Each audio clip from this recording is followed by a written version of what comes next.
Yorana et bienvenue à tous au 20e Salon du Livre Lire en Polynésie de Papeete qui se déroule du 12 au 15 novembre 2020. Un salon un peu particulier puisque les restrictions imposées par l'épidémie de Covid-19 ont forcé ce salon à se réinventer et à se tenir exclusivement en ligne. Vous pouvez retrouver l'intégralité du programme du salon sur lireenpolynésie.pf et sur les réseaux sociaux Lire en Polynésie. Aujourd'hui, on retrouve l'association Littéra Maori qui est venue nous parler du spectacle Pin Ain qui a été créé en 2010, il y a 10 ans. L'association elle-même avait été créée en 2000, en même temps que naissait ce salon du livre. Donc l'association fête ses 20 ans, le spectacle, lui, fête ses 10 ans.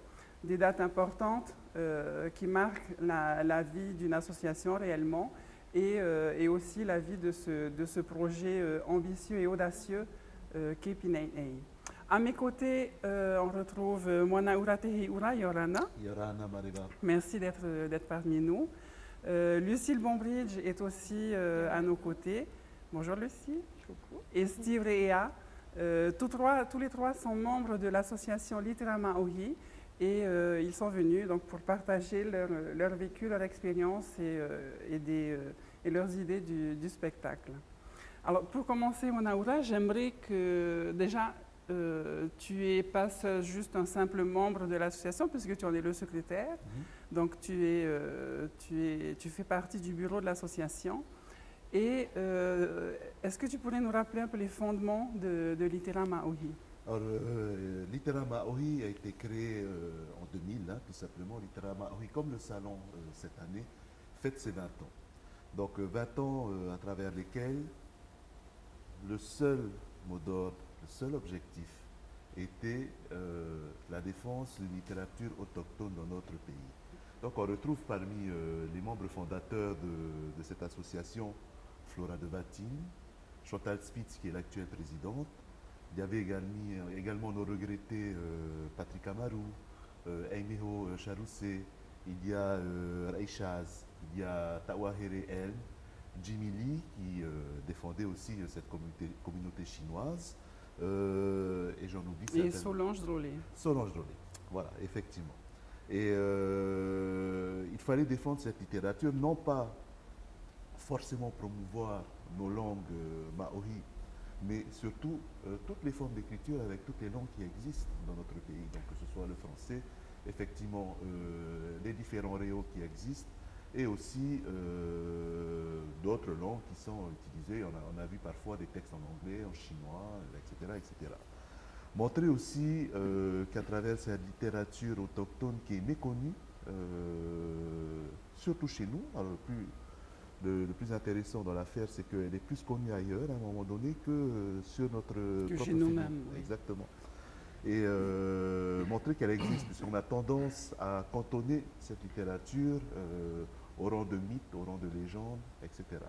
Et donc montrer qu'il y avait cette littérature contemporaine dans notre pays. Et c'était important, il fallait le faire de diverses manières. L'association publie donc une revue annuelle, parfois biannuelle, dans laquelle étaient proposés tous ces textes de gens.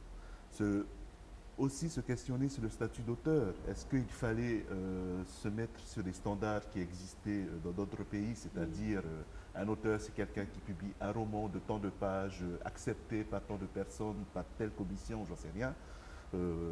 Voilà. On part du principe qu'à partir du moment où tu écris un texte et que tu mets ton nom à la fin de ce texte, tu es auteur. Tu assumes ses écrits et tu peux être publié dans cette revue.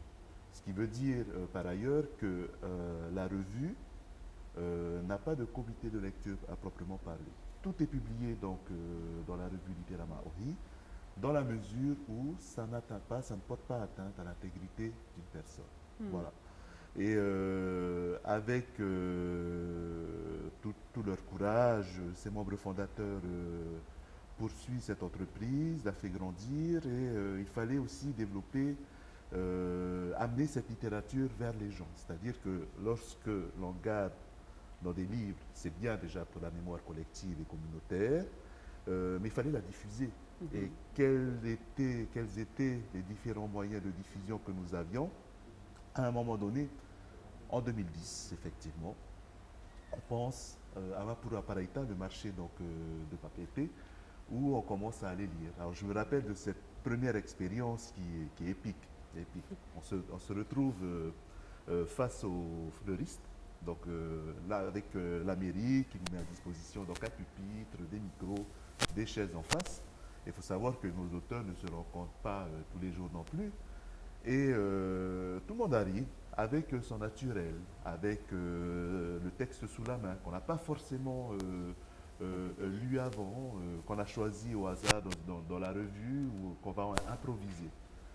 D'abord, l'accueil est très brûlant au marché. Moi, j'allais dire glacial. Glacial, ouais, ben là c'était brûlant, je ne sais pas, c'était électrique même, hein, parce que les fleuristes commencent à marmonner à demi-mot qu'on allait au fait les empêcher de vendre leurs fleurs. Clairement, on dérangeait. En fait. Et on dérangeait.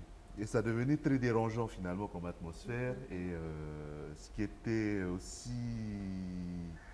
dur pour nous, c'était de continuer et garder cet objectif-là de cette lecture.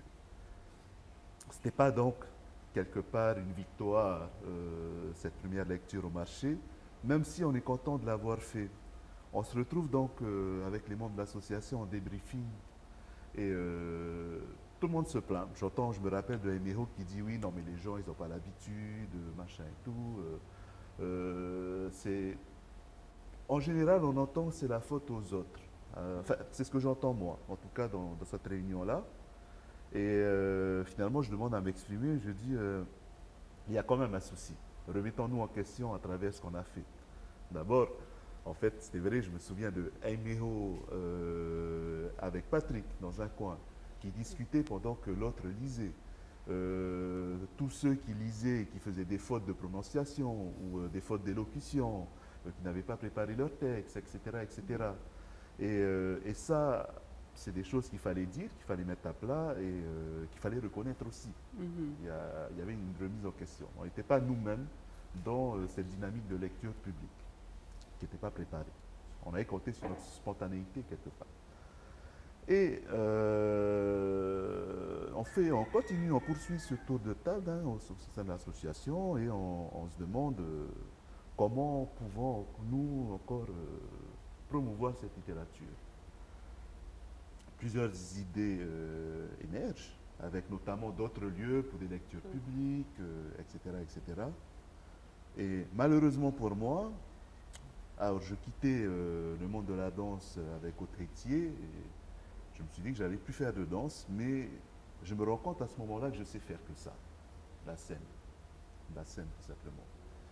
Et je demande donc la parole et à ce moment-là, je dis, je propose une mise en scène, mise en scène de lecture de texte. Parce que, après ce constat de choses qui sont faites un peu à l'improviste, un peu de manière spontanée, un peu mal faites quelque part, pas préparées, je propose donc de mettre mes services de chorégraphe metteur en scène au service donc, de ces lectures publiques.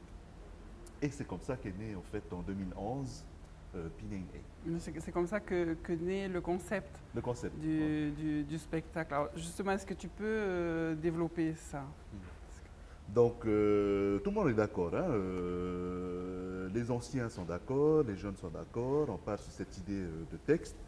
Rien n'est imposé. Rien n'est imposé au départ. Chacun vient avec son texte.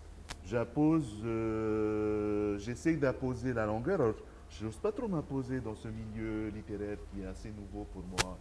Et je dis pas trop long, etc. Bon, il y a Mareva qui vient avec un texte de 3,5 km quand même. Je dis, bon courage. Et donc voilà, chacun vient avec ce qu'il est. J'impose quand même de me montrer une tenue. Voilà. Aimeho, je me souviens, avait proposé de se passer un collier de fleurs pour symboliquement se passer la parole quelque part.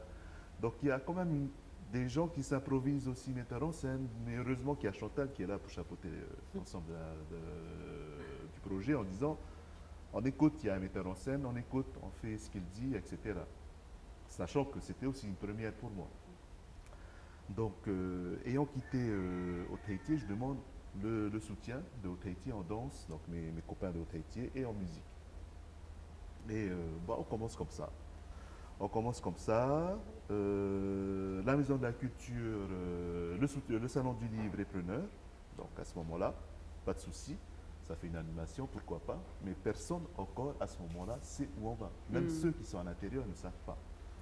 Mais toi, tu voyais déjà à peu près ou... J'avais une petite idée de ce que je voulais faire. C'était... alors, j'avais une idée de ce que je voulais faire, mais en même temps, c'était aussi nouveau pour moi. C'était pas quelque chose que j'avais déjà fait, donc j'expérimentais. J'expérimentais, et même la Maison de la Culture, on a le soutien énorme de Hérémoana aussi à ce moment-là, mais au niveau des moyens, lumière et son, on n'a pas toute la panoplie que peut déployer la Maison de la Culture. On a des néons qui nous éclairent. On a des micros mains pour certains, des micros cravates pour d'autres, des casques pour d'autres encore. Donc voilà, on fait avec les moyens du bord. Et c'est ce qui est bien finalement quand on lance un projet. C'est-à-dire qu'avec les moyens du bord, on prouve qu'on peut arriver à un résultat. Avec ces moyens du bord, on arrive le soir du spectacle. On a des enfants qui jouent sur le Pépère Hero, dans le sable, on a des oriflammes autour de publicité, qu'on est tous les partenaires du salon. On a des passants qui passent, qui s'arrêtent, qui regardent, qui s'en vont. On n'a pas plus de 80 personnes. Pas plus de 80 personnes à Pinay. Mais on est tous contents. Moi, je suis content de ce qui se passe, en tout cas.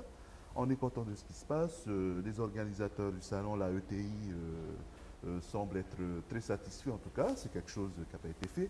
On arrive quand même avec des mises en scène qui sont déjà, qui donnent la tonalité de Pinay, des textes contemporains, des textes qui parlent de sujets de faits de société qu'on n'a jamais vus, c'est-à-dire l'inceste, le suicide, des scènes qui vont marquer cette première entame. On a toujours eu l'habitude d'un Orit Haiti classique, et là finalement le Orit Haiti s'adapte à ces textes, la mise en scène s'adapte à ces textes.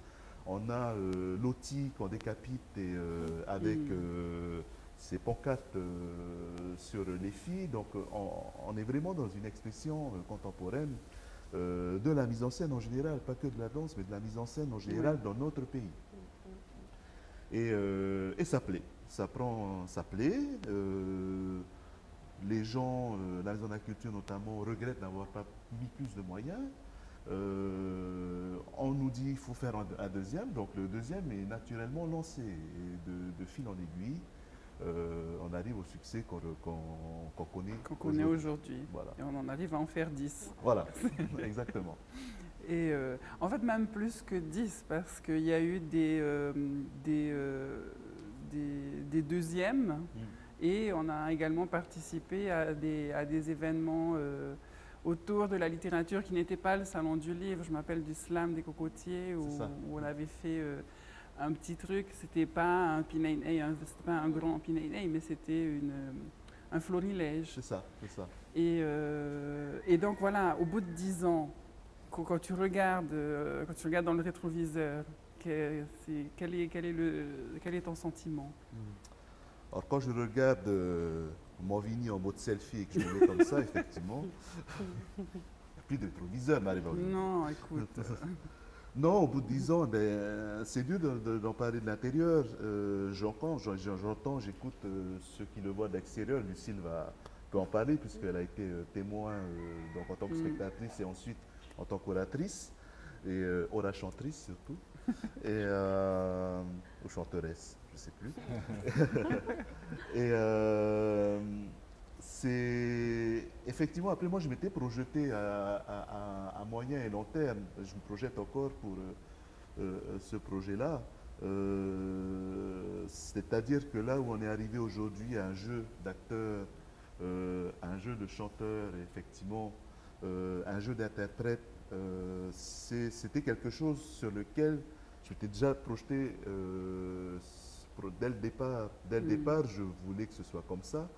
Et dès le départ, je voulais faire disparaître les feuilles dans la lecture, majoritairement, amener une mise en scène, amener une histoire, amener un fil rouge, etc., qu'on n'avait pas à la première, qu'on a déjà à la deuxième. Dès la deuxième, on a le fil rouge avec le livre de Nathalie Salmon, Je suis né mort. On a ce fil rouge du handicap. On a ce fil rouge du handicap. Et au fur et à mesure, je construis tout ça. On a une équipe qui est fidèle surtout, un noyau fidèle qui va se développer autour de cette, entre guillemets, amélioration de Pinning A vers ce que moi j'appelle une amélioration. Je dis ça, je précise ça et je nuance parce que pour certains, certains sont un peu nostalgiques de la première en 2011 où on arrivait un peu comme ça, comme on voulait, habillé comme on voulait, avec sa page. Alors le seul truc que j'avais demandé, je me souviens, c'était de coller sa page sur des chemises, voilà, des feuilles cartonnées, et que la feuille cartonnée soit raccord avec la tenue. le haut. Voilà, c'est tout. C'est tout ce que j'avais demandé aux orateurs.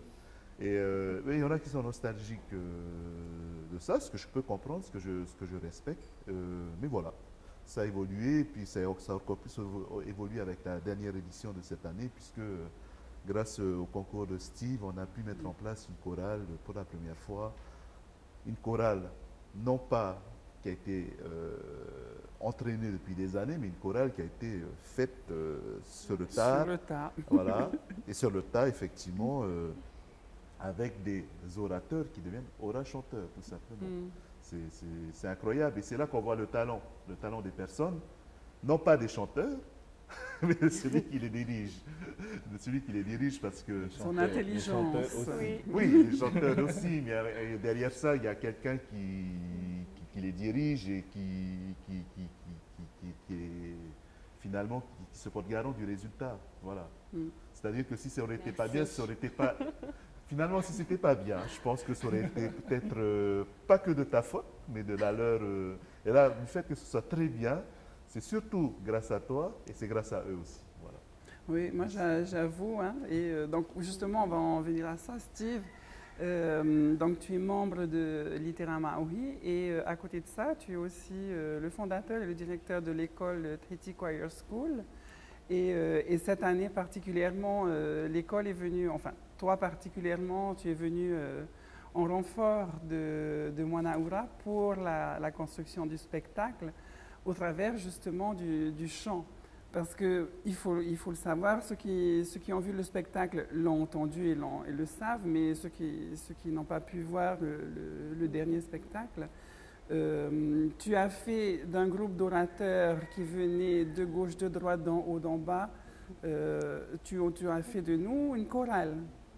Et voilà, donc Moanaoura le disait, c'était ton talent, ça a été ton intelligence qui a permis ça. Qui allait avec le thème. Et voilà, qui allait avec le thème. C'est ça, quand il m'a dit qu'il voulait faire chanter les orateurs cette année, c'est sûr que j'ai eu cette appréhension-là parce que quand on connaît le niveau de danse qui existe au Pinning A, on se dit que il faut faire la même chose au niveau du chant. Ouais. Et donc, on a des orateurs qui sont peut-être pas des chanteurs, mais qui, de fait d'exercer la déclamation, sont des personnes qui travaillent avec leur voix déjà. Donc, c'est déjà un atout. Et aussi, c'est tout simplement le principe d'une chorale, c'est de faire chanter des personnes qui ne sont pas forcément des chanteurs. C'est-à-dire que on ne naît pas tous avec une pépite d'or dans la bouche, mais ensemble et à plusieurs, on peut former cette pépite-là. Et j'avoue que le résultat cette année avec les orateurs était plus que satisfaisant. Oui. Après, j'ai quand même fait appel, et je remercie Moanaoura pour ça, à deux de mes élèves qui ont 2 années d'expérience déjà dans mon école, donc qui sont venus pour renforcer la chorale. Donc ça a aidé aussi. Voilà. Donc c'est sûr que le pari, dès le départ, il n'était pas gagné. Non, il n'était pas gagné, mais honnêtement, tu t'en sors avec les honneurs. Et merci pour ça, parce que c'est un tour de force hein, que tu as réalisé. Et moi-même, en tant qu'oratrice, je suis vraiment très fière d'avoir appris avec toi qu'on ait, comment dire, qu'il y ait eu ce transfert entre nous tous, et qu'on ait pu monter ça pour ce P9A. D'un autre côté aussi, je disais, ça fait quelques années que tu participes au spectacle, et ça fait 7 ans exactement, il me semble. C'est ça. Je suis membre de l'association Littéra Maui depuis 2013. Alors j'avoue franchement que dès le départ, en fait, je suivais ma femme qui était déjà auteure à l'époque. Et donc et on embrasse Gwenda. Voilà, Gwenda, je t'aime. Et oui, moi, ce qui me plaît à travers les objectifs de l'association, c'est aussi la diffusion de notre langue, de nos langues polynésiennes auxquelles je suis sensible. Et donc, je me dis qu'en entrant dans l'association, j'ai forcément une contribution à apporter. Et c'est seulement en 2014 où je fais mon premier P9A. Donc, suite à un message d'une des oratrices qui me dit que moi, Naoura a besoin de voix masculine. Donc, je réponds favorablement parce qu'en fait, en 2013, j'étais spectateur du P9A et je voyais des lectures sur scène, ce dont il parlait tout à l'heure. Et je me dis qu'en fait, étant enseignant à la base, moi, des lectures aux enfants, j'en ai fait plein. Et je me dis que, allez, ça va être facile. Et j'arrive en 2014 et là, en fait, il ne veut plus de lecture. On passe à la déclamation. On passe à la déclamation et ça me fait peur, mais en même temps, je prends goût, en fait. Et c'est peut-être là que naît aussi ma passion qu'il connaît pour le orero. Et voilà, donc je fais mon premier P9A en 2014. Je continue encore en 2015 et mon premier texte, enfin pas mon premier texte, mais un de mes textes est déclamé en 2016 au P9A. Donc oui, l'association P9A a fait de moi aussi un auteur. Je n'ai pas écrit un livre, j'ai écrit un texte qui a été déclamé. Et donc, voilà, cette année, en 2020, un deuxième de mes textes est déclamé sur P9A. Quelle déclamation? Par la talentueuse Maro qu'on connaît bien. Et voilà, et ma contribution en chant cette année, je me dis enfin que oui, mon entrée dans l'association, elle a servi à quelque chose. Oui, quand même, en précisant, heureusement. Je voulais juste revenir sur un truc que tu as dit qui est intéressant parce que ça révèle des choses dans nos perceptions des choses, justement. Tu as dit que l'association Littéra Maui avait fait de toi un auteur. Moi, j'aurais dit l'inverse, que en fait, tu t'es fait tout seul auteur. L'association n'a... Oui, on va dire que ça m'a poussé, ça m'a aidé. D'accord, voilà. C'est dans ce sens-là. Oui. Ok. En tout cas, c'est intéressant de voir que c'est progressif. Oui, voilà. En fait, voilà, c'est ça. Et qu'on ne reste pas sur des acquis à un moment donné. Ouais. Oui, non, c'est très intéressant. Et ensuite, Lucille, Lucille, tu es couteau suisse pour Enfants des îles. J'en ai toujours un sur moi. Voilà, tu l'incarnes, hein, ce couteau suisse. Et avant ça, pendant plusieurs années, pendant 4 ans, tu as été coordinatrice du Salon du Livre, avant de repasser le bébé à Marie Cops, qu'on embrasse aussi. Elle n'est pas très loin, mais c'est elle qui a repris le bébé. Et donc toi, tu es passée cette année d'une position de spectatrice un peu privilégiée les années précédentes à une actrice, je veux dire à quelqu'un qui porte le spectacle et qui porte la cause et les convictions, enfin qui épouse la cause et les convictions en même temps, bon gré, mal gré. Je vois le regard. Et donc, je voulais savoir comment s'est fait le passage des gradins au pépé. Eh bien, pour citer le responsable, ça m'est tombé dessus, littéralement. Merci, parce que, en fin de compte, sans regret, certes, quelques appréhensions quand tu reçois le coup de fil et puis dans la foulée, le lendemain, le texte. En fait. C'est on tergiverse pas, c'est direct cash. Non, en fait, la progression, moi, ce qui m'a vraiment marqué dans cette aventure cette année, parce que ça a été quand même une aventure entre le cumul de tout ce que tu as mentionné plus tôt, une année particulière, en même temps une année d'anniversaire et plein d'anniversaires pour Litera Maori, pour Pineinei. Et donc peut-être aussi des attentes par rapport au spectacle de cette année. Pour les 10 ans, c'est pas rien. Le fait d'intégrer une équipe, de retrouver Steve, avec qui j'avais commencé le chant un an plus tôt, et de se dire, tiens, ça, c'est vrai qu'il n'y avait pas avant. Comment ça va se passer? Donc, il y avait beaucoup d'interrogations aussi à mon niveau. Par rapport au passage, justement, des gradins, et c'est vrai que grâce au Salon du Livre, c'est un événement que je vivais, on va dire, un peu de l'intérieur en avance par rapport à la première et à la seconde représentation, mais de manière, on va dire, assez désimpliquée, puisque en fait j'assistais aux performances, que je découvrais comme tout le monde. En fin de compte, il n'y avait pas de séance spéciale parce qu'on va accueillir la manifestation du tout. Et pour autant, moi j'ai découvert la première représentation en 2015, ça a été un moment très marquant par rapport au fait de découvrir qu'on pouvait produire localement et bénévolement. C'est aussi quelque chose que j'ai trouvé très fort de la part de l'engagement de tous, et y compris, j'imagine, tous ceux en backstage qu'on ne voit pas sur scène, c'est-à-dire ceux qui créent la musique avec toi, toute la régie, ça reste... Il y a eu effectivement des moyens, je comprends mieux, alloués depuis la première édition, qui peut-être ont fait aussi évoluer le spectacle dans le rendu final.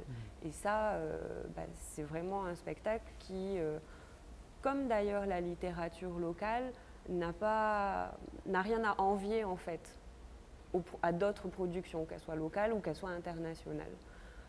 Donc ça, je veux vraiment souligner le côté challenge relevé et haut la main sur tout ça.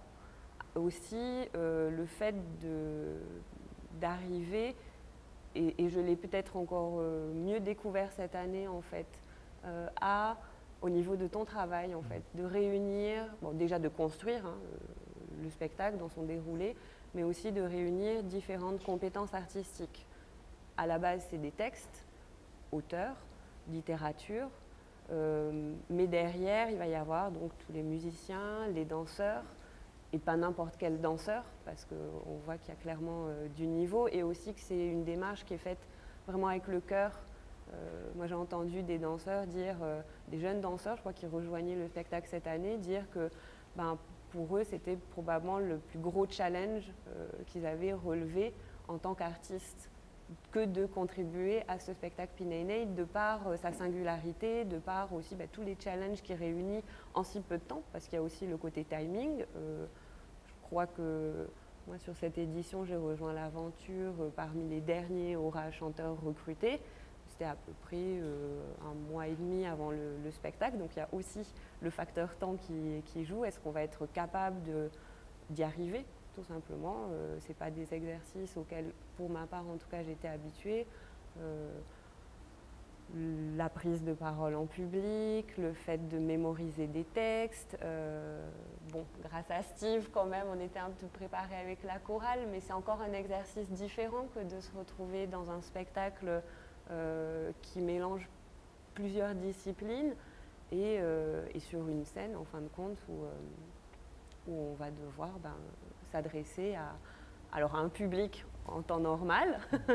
Là, cette année, ça a été Pour ma part, je dirais que c'était peut-être un soulagement, mais vite balayé de savoir que même s'il n'y a pas de vrai public, il y aura quand même une audience et qui d'ailleurs est peut-être même plus grande, beaucoup plus grande, grâce à cette bascule vers le 100% numérique. Donc voilà, une expérience, alors c'est pas comme Steve, mais c'est vrai que du coup, c'est graduel de voir en extérieur le spectacle en tant que public, de rentrer un petit peu dans les coulisses lorsqu'on devient impliqué au niveau de la troupe, de partager aussi l'ambiance de cette troupe. Il y a vraiment un esprit très chaleureux, très agréable, en même temps très studieux. C'est vraiment quelque chose, moi je m'attendais à ce que ce soit très... à des bandades, quoi. Ça l'était la première année. Je veux bien te croire. Ça, je veux bien te croire. Arrêté. On voit que, voilà, ça a été... non, et puis aussi, de par les duos que tu m'as permis de réaliser sur cette édition, d'avoir affaire à des orateurs qui avaient soit beaucoup d'expérience, soit une expérience plus récente. Et chacun apporte des choses différentes et toujours très positives. Donc, merci Karine, merci Albert aussi, n'oublions pas, et puis tous les autres orateurs, parce que voilà, c'est aussi une composition de groupe, au-delà du metteur en scène qui fédère tout. Et c'est ce qui fait, je pense, le charme et le talent peut-être de l'ensemble de cette troupe. Voilà. C'est vrai qu'il y a une émulation et une émulsion, une alchimie en fait, qui se met en place dans le groupe très rapidement quand on commence le travail, quand on commence les répétitions concrètement, qui se met en place très rapidement dans le groupe et qui permet de nous transcender. C'est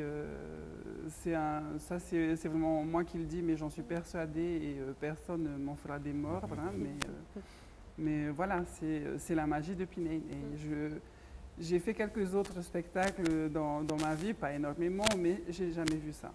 En fait, tu vois, l'appréhension que j'ai pu avoir les premières semaines, en fait, a été rapidement balayée parce que tu comprends que, et c'est aussi un écho à l'argument qui m'a peut-être convaincue quand tu m'as contactée, c'est-à-dire qu'on on prend parti sur une cause, celle de la littérature, celle de l'expression artistique, celle de la création contemporaine, et du coup, ça justifie le fait que, évidemment, tu n'as pas le droit à l'erreur, évidemment. Et donc, d'une certaine manière, je ne dis pas que tout est toujours parfait, mais ça limite la casse parce que tu es conscient de pourquoi tu es là et de ce que ça peut produire sur le plan artistique, bien sûr, mais probablement aussi au niveau du public. Il y a des témoignages de certains orateurs, moi, qui m'ont émue parce que, au-delà du rôle qu'ils jouent, et certains se transcendent littéralement pour rentrer dans la peau d'un personnage, de plusieurs personnages, hein, il y en a qui sont schizophrènes aussi, et c'est ce qui est intéressant au niveau de la performance, mais de savoir que derrière ça va toucher le public, ou certaines personnes dans le public qui vont ensuite venir en discuter avec eux, en parler, partager des expériences, ben, c'est peut-être ça aussi qui fait qu'à un moment donné, on a envie de contribuer à cette aventure parce que ça provoque des choses auprès de l'audience. Voilà. D'accord. J'ai une autre question pour toi, Lucille. En tant que, justement, de dépucelée Ça a été dit. Merci. Voilà. Lucille a été dépucelée. Par un aura. Et j'en redemande. Non, on ne peut pas se dépuceler deux fois, Lucille. Quand même. Écoute. Il y a une question qui revient souvent dans l'association, dans nos réunions et dans nos rencontres de réflexion sur nos actions, sur nos objectifs. À l'origine, Pin 8 a été mis en place pour promouvoir la littérature autochtone.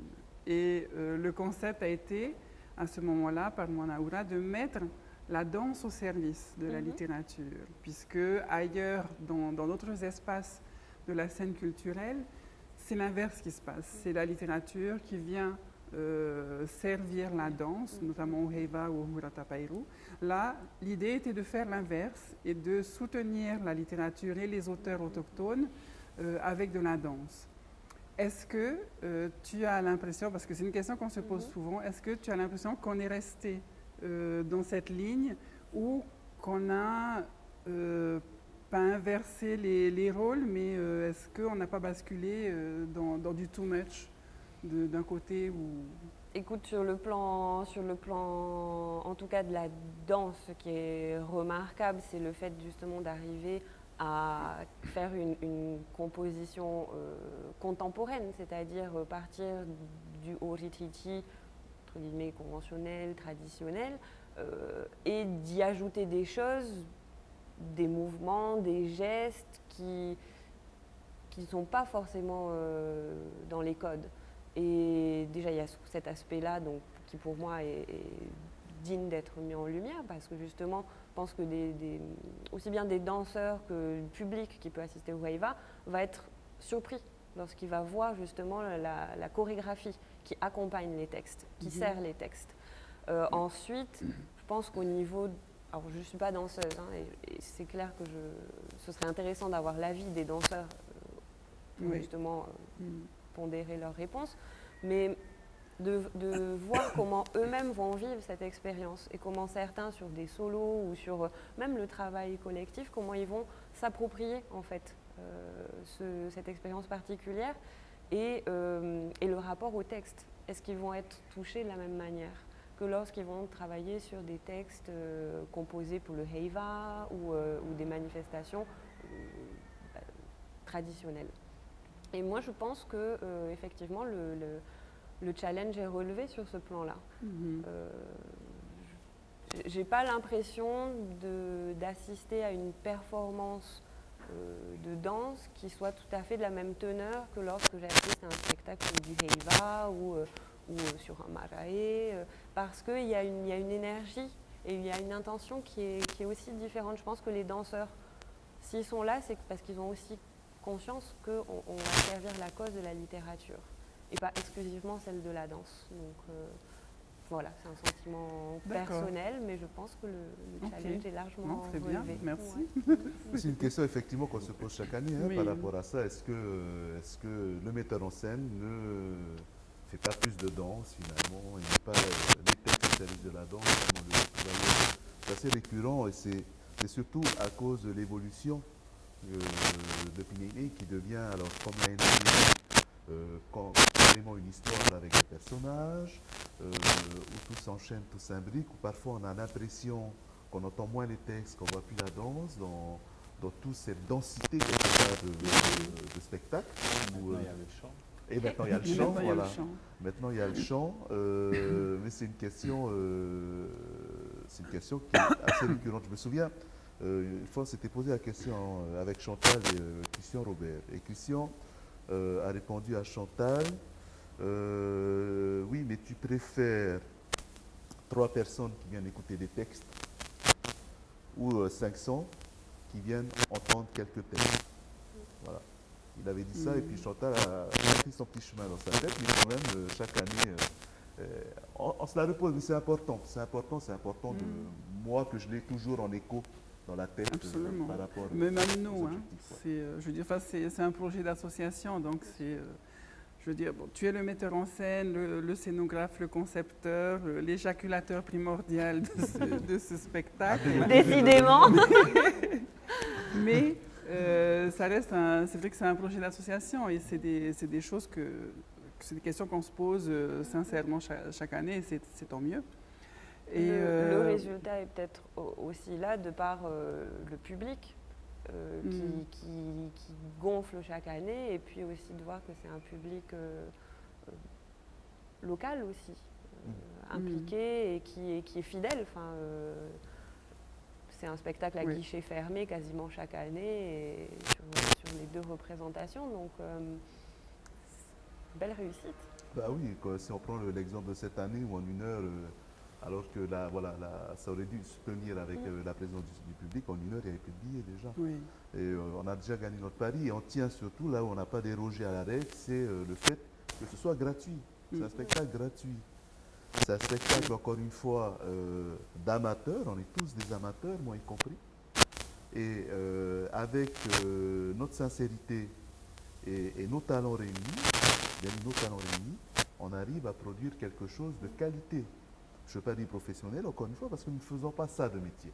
Donc, sauf toi qui fais le champ de métier aujourd'hui, voilà, il n'y a aucun professionnel de ce projet. Il n'y a aucun. C'est clair. Oui, alors maintenant, les gens ils viendront pour du chant. Non, je pense que l'objectif n'est pas perdu hein, de ce que PIN&A veut faire, de ce que l'association veut faire. Au contraire, la danse vient contribuer, le chant aussi. Moi, j'ai des témoignages d'amis qui me disent franchement qu'au début, ils venaient pour la danse et puis qu'au fil des années, en revenant, eh bien, ils sont sensibles aux textes. Ils viennent pour les textes. Ils sont sensibles aux textes maintenant, ils viennent aussi pour les textes. Donc, enfin, c'est peut-être pas comme ça qu'il faut le dire, mais la danse, ça a été un leurre en fait pour les attirer. C'est absolument ça. Oui, voilà.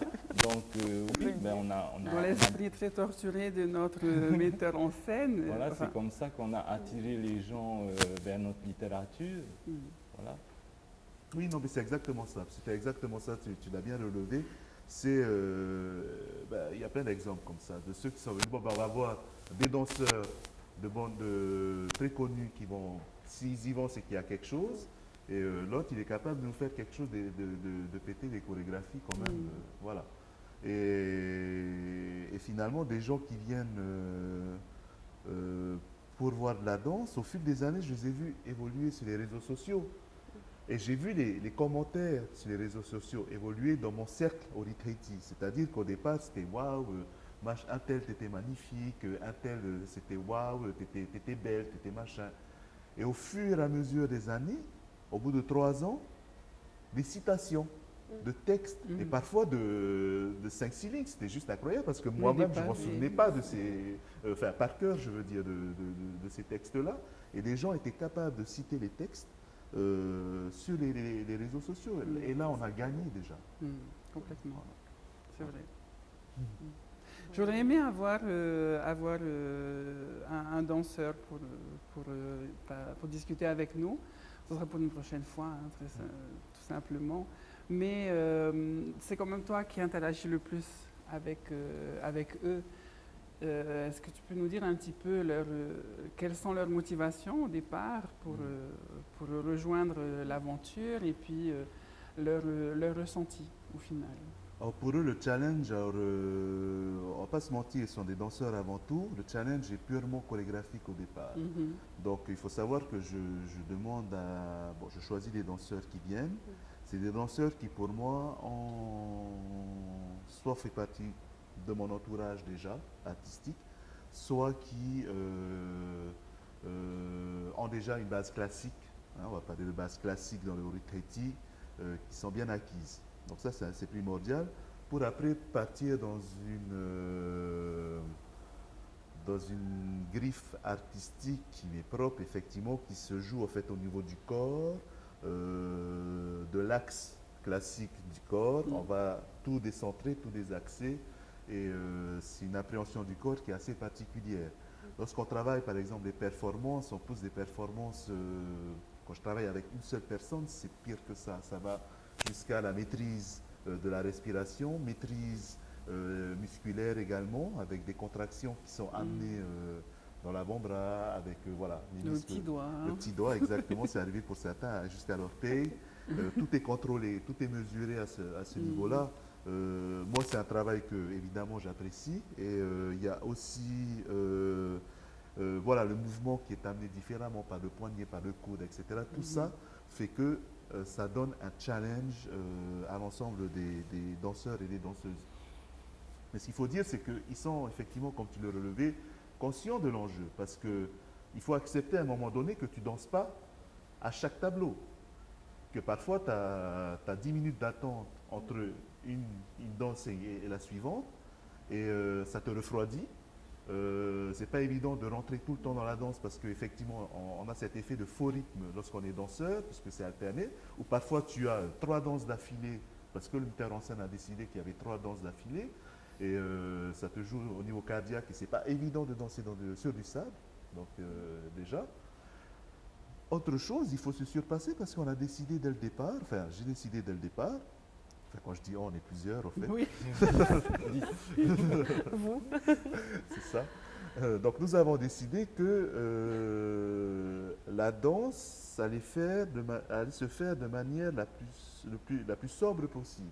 C'est-à-dire que les danseurs, ben, comme chaque Minéné, ont un costume, du début à la fin. Ils ne se changent pas. Et à quoi doivent-ils faire confiance? À cette précision d'exécution et à leur interprétation, la façon d'interpréter. Donc le rapport au texte est toujours présent. On leur dit là, à ce moment-là, on parle de ça. Donc vous ne pouvez pas être joyeux, vous ne pouvez pas être fier, vous ne pouvez pas... Voilà, on va parler de ça. Et de toute manière, dans la distorsion de corps que j'amène, cette distorsion-là amène aussi l'expression naturellement. Donc c'est ça aussi le challenge. Et puis des challenges de performance solo qui sont juste incroyables.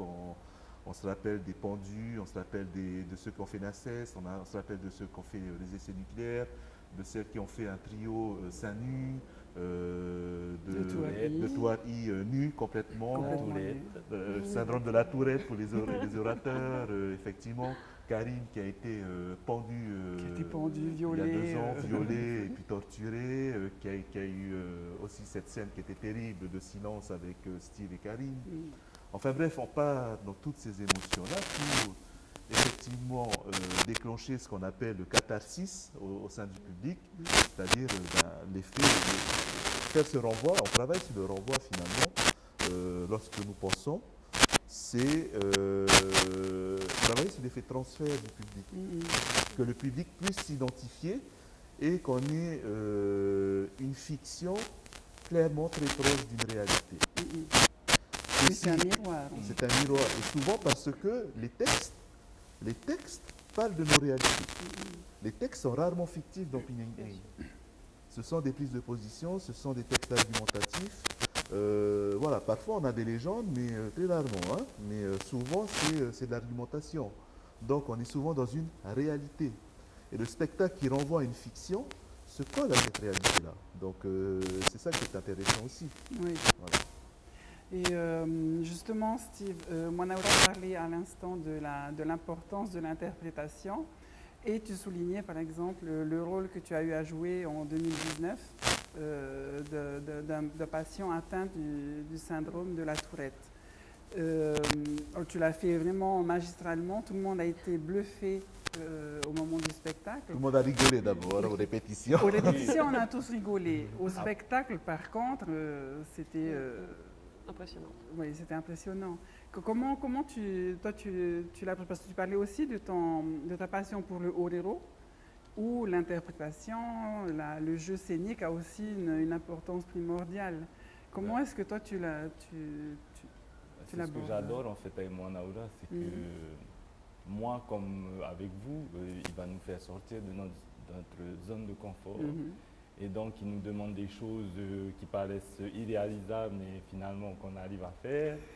Et c'est vrai que c'est une des interprétations qui a été difficile pour moi, mais difficile physiquement aussi. Hein. Voilà. Après, il y a des interprétations qui sont plus agréables à faire que d'autres, mais je souligne que celle-là, elle était vraiment particulière. Hein. Voilà. Donc, oui. Ce sont ces déclamations qui me forment aussi pour le orero. En fait, les deux se complètent. Ça s'alimente mutuellement. Voilà, ça s'alimente. Et puis, en fait, ma passion pour le orero est née grâce à ça. D'accord. Hein, surtout. Ouais. Et voilà, merci Mwanaura. Merci Littéramao. Merci Littéramao. Oui. Et c'était un très bel échange. J'ai beaucoup aimé partager ça avec vous. J'espère que vous êtes aussi content de ce qu'on s'est dit, un peu, même si ce sont des choses dont on parle naturellement ailleurs. Juste pour terminer, est-ce que vous avez un mot à rajouter, le mot de la fin pour chacun, dernier tour de table? Les filles d'abord. Ok. Évidemment, merci Mwanaura. pour cette aventure et pas que cette année, pour toute cette aventure Pineinei, pour cet engagement en fait aussi, à travers le spectacle, à travers l'association. Il faut que ça dure, évidemment, il faut que ça continue d'être aussi effervescent et encore plus chaque année. Et puis on verra quelles surprises nous attendent sur de prochaines éditions. Et puis merci aussi de permettre la rencontre avec toutes ces belles personnes, ces riches personnes qui composent la troupe en fait. Voilà. Et puis aussi inviter le public à partager cette aventure à travers les moyens qui peuvent être les leurs, en visionnant les différents spectacles, et puis aussi en se penchant sur les textes qui sont évidemment d'actualité, et c'est ça qui permet qu'on s'implique également sur les causes que porte Littéra Maori et que défendent évidemment Pineinei. Voilà. Steve? Moi, pour finir, je dirais que j'ai été particulièrement touché par le Pineinei de cette année, justement parce qu'il n'y avait pas de public. Et ça aurait pu être le contraire, enfin, on aurait pu ne pas aimer, mais finalement, c'est quelque chose qui nous a peut-être motivés parce que on revient à la base, à l'objectif de l'association. Ce soir-là, on n'a pas œuvré juste pour un public, mais on était conscient que, ben voilà, à travers les caméras, on allait entrer directement dans les foyers. Dans les salons des gens. Et je pense que ça nous a beaucoup motivés. Et voilà, ben cette année, il y a eu du chant et j'espère qu'il y en aura encore et encore. Ouais. Onaura? Oui, alors je ne sais pas jusqu'où va aller ce projet, je ne sais pas jusqu'où va aller Pineinei, je ne sais pas si Pineinei est arrivé à la fin. C'est une question qu'on doit se poser collectivement à chaque fois. Les objectifs de l'association, effectivement, ce n'est pas que Pineinei. Et donc, on doit aussi développer d'autres formes de partage, tout simplement. Se poser la question de ça, se poser de la question d'un avenir ou se dire, ben voilà, ben aujourd'hui c'est fini. Et on a passé un bon moment, tout simplement. Et on peut passer à autre chose éventuellement. Oui. On ne sait pas. On verra avec l'association. Voilà. Oui, d'accord. Merci à tous. Juste pour terminer, j'aimerais pour ma part remercier les organisateurs du Salon du Livre de nous avoir permis d'avoir cet échange. Je voudrais également remercier tous les membres de Littéra Maori qui ne sont pas là puisque ce salon se déroule dans des conditions particulières, mais qu'on sait, on sait qu'ils nous portent où qu'ils soient. Et aussi adresser des remerciements à la Maison de la Culture qui nous accueille et qui nous a accueillis depuis 10 ans pour construire ce spectacle, pour construire toute cette aventure. Et sans cet établissement et sa direction, on n'en serait pas là aujourd'hui. Et puis pour terminer, vous remercier tous de nous avoir suivis aujourd'hui et en espérant vous revoir très prochainement pour d'autres aventures avec Littéra Maori, Pineinei ou pas Pineinei ou autre chose encore. Merci à tous. N'oubliez pas que ce salon se déroule entièrement en ligne. Vous pouvez retrouver tout le programme sur lireempolynésie.pf et il se tient jusqu'au 15 novembre. Merci aux pierres. Merci aux pierres. Et nos ancêtres. Et à nos ancêtres.